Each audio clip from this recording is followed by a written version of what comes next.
Jody, thank you so much for taking some time. I sure appreciate it. Sure. One of the things that I think is so fascinating is your long history and your family's long history in the music industry. Mm-hmm. Can you tell me a little bit about how your family first got involved? Well, my granddad, 1903, Brownwood, Texas. And through the years, different stores, different locations in Texas.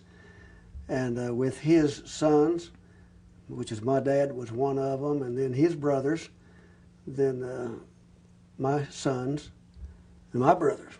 So it's kind of a family deal all the way. Huh. Yep. So today we're still in the piano business. And I guess we'd starve to death if we had to do something else. You know what I mean? I know. Okay.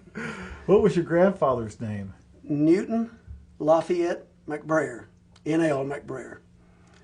He used to write music for Stamps Baxter music company out of Dallas, and he was a piano man all the way. A good musician, but he taught singing schools in churches a lot. Okay? Now, did you get to know him? Oh yeah, big time. And my grandpa, yeah, he is my grandpa. Yep. What sort of guy do you remember him to be? He's a big fella and could play the piano like nobody else. A fine musician. Yeah, and a good man. And had, I think they had 5 sons, and all of them in the piano business. Yep. And they're all deceased as now. Yep. But it's been McBrayer's pianos as far as I can remember, and I'll be 81 in January. Wow. Yep. That's amazing. What a long, great history. Well, I hope it's good. Now, you were actually born in Oklahoma, is that right? In the panhandle of Oklahoma, Hooker, right up in, well, back in the Dust Bowl days, 1930. Yep. So my wife loves to call me an Okie, and I guess she's right. Now, did your father have the store then at that point? Yes, sir. We were all together. My brothers, I had 2 brothers, who they're both deceased, and of course my dad. We were all together, and in our Fort Worth stores in Lubbock and here. Yep. Yep. Now, what came first, the Lubbock or Amarillo stores? Fort Worth. Oh, Fort Worth.